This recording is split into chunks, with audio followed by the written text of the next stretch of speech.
We shall now consider the 7 glands mentioned, but confining our discussion to their mental and psychic effects. 1. The pineal gland, location head, secretion unknown. The pineal gland is cone-shaped, about the size of a pea, and is in the center of the brain in a tiny cave behind and above the pituitary gland, which lies a little behind the root of the nose. The pineal gland is attached to the 3rd ventricle of the brain. It contains a pigment similar to that in the retina of the eye, and also collections of what have been called brain sand particles. Dr. Frederick Tilney says in his book The Pineal Gland, pages 537 and 542, quote, "Numerous attempts have been made to determine what function, if any, the pineal body possesses. Is it indispensable to life, or does it play some role important to a particular phase of metabolic activity? We may perhaps concede that this organ does possess a function in man and in most mammals. It is not improbable that this function is particularly determined by an internal secretion, a secretion, however, which is certainly not indispensable to life. The exact influence of the pineal secretion is still obscure." Close quote.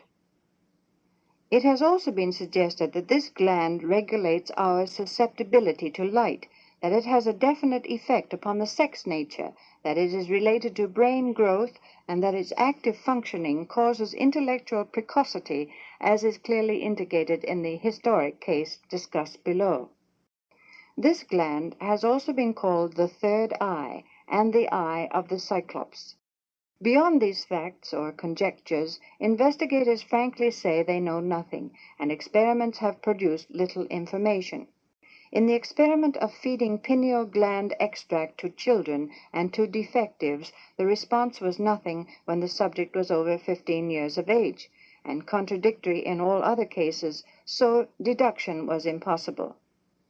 Until a few decades ago, scant attention was paid to the pineal gland.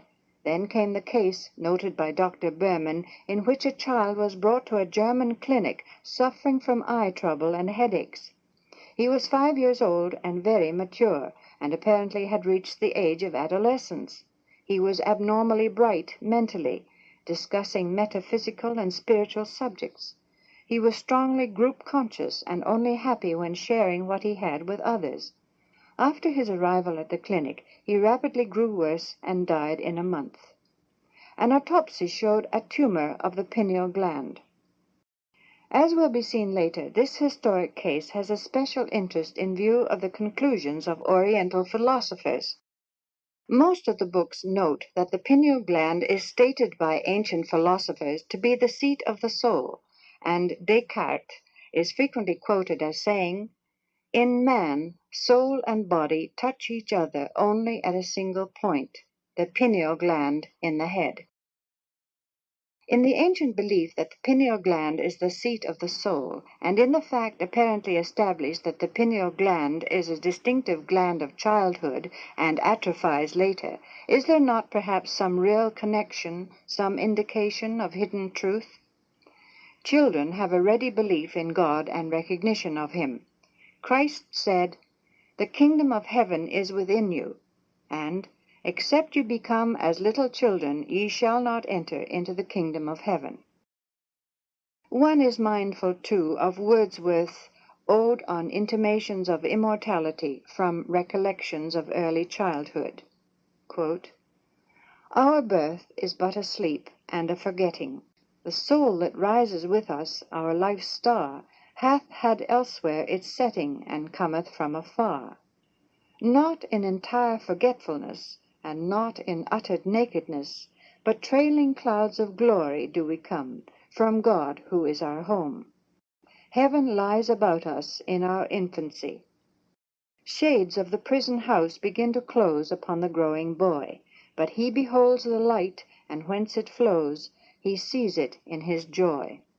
The youth, who daily farther from the east must travel, still is nature's priest, and by the vision splendid is on his way attended. At length the man perceives it die away, and fade into the light of common day." Close quote. Oriental philosophy confirms this possible connection between the pineal gland and the soul.